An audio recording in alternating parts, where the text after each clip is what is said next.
One of the things that would you believe there was infidelity in the wrestling business, and obviously, No, dark, no. dark Side of the Ring highlights this with Terry and his poor ex-wife, who seems so demure and just so like Okay, mousy and what was stuff. her name? Oh, I can't remember. I was listening to her and I went, what is wrong with that woman? She was so quiet. I kind of sided with him than her because I said, if I have to sit there and listen to that voice, hell, I might be looking for something too. But she said she called him one time and then he did it again. And hey, there's so many stories about those guys. I mean, they would go into a town and every woman in town knew where they were staying. Of course, Flair would get in the ring that night in Greensboro, and he's saying, "We're staying at some big hotel downtown, or name a big hotel." The Waldorf Astoria. Yeah, he said, "We're staying there." And when they get there after the show, guess what you got there? You got about, I swear, 100, 150 females waiting for the guys to walk in.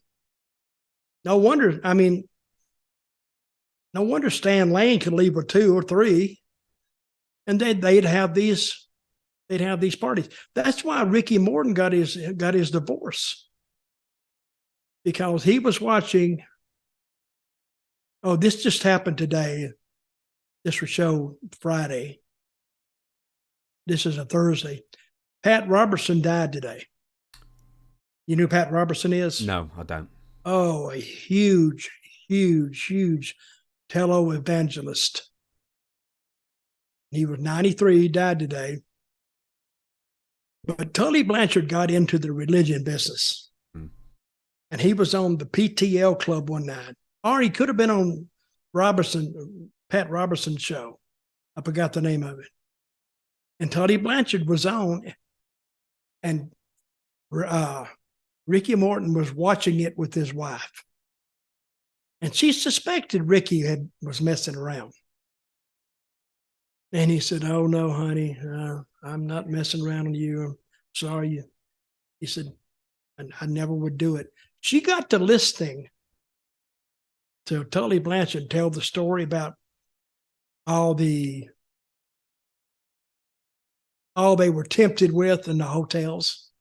Said we'd go in there sometimes and they were like vodka and there were beer and there was smoke on the table and cocaine and drugs. And he said they'd be like 3 or 4 women almost naked in the room. And Ricky told me this story. And Ricky said, "Oh, God, I hope he shuts up now before." And he says, and I used to, and this is Tully talking, and he said, I used to tell the guys, Ricky Morton especially, oh my God, he buried him on TV, and she looked at him, and he looked at her, and he said he knew at that very moment that it was over, completely over. And I wrote a story about it. It's on my website. I wrote a story about it. And oh my God. And so a fan wrote me and said, "Why did you tell that story about Ricky Morton?" And I said, "Well, hell, he tells it himself. Why can't I tell it?" "Well, you should keep stuff like that private." And yes, I should have. But Ricky, he don't give a crap anyway, especially not now. And that's what they ran into. So Magna TA's wife, she looked a little bit like she'd believe a lot of things.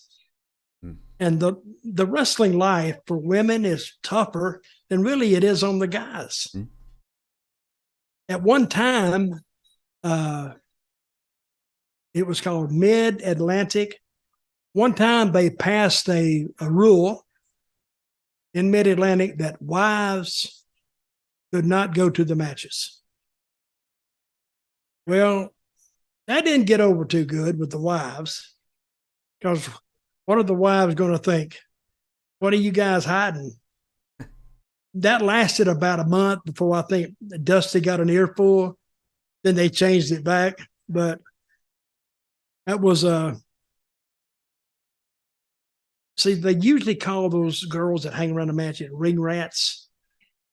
But in the nature of,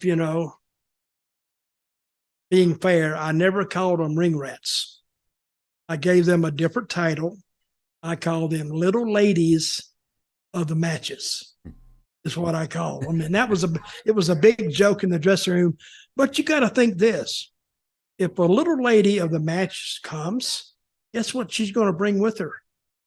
Another little lady of the matches, or two more. So you're dealing with customers. So you got to be customer friendly, maybe not as friendly as some of the guys were, but that's what it takes to draw a sellout.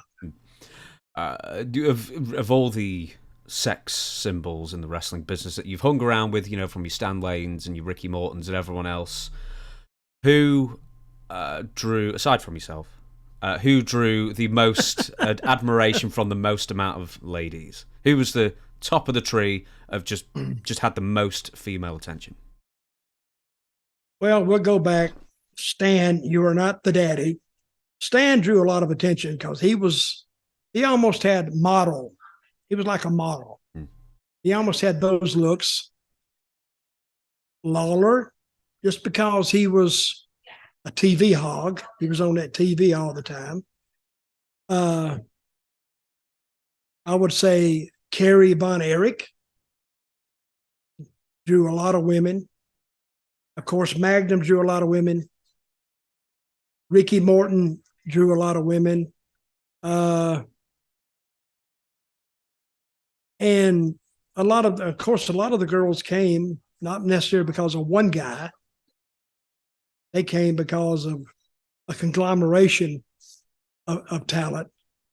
So that's why they would show up.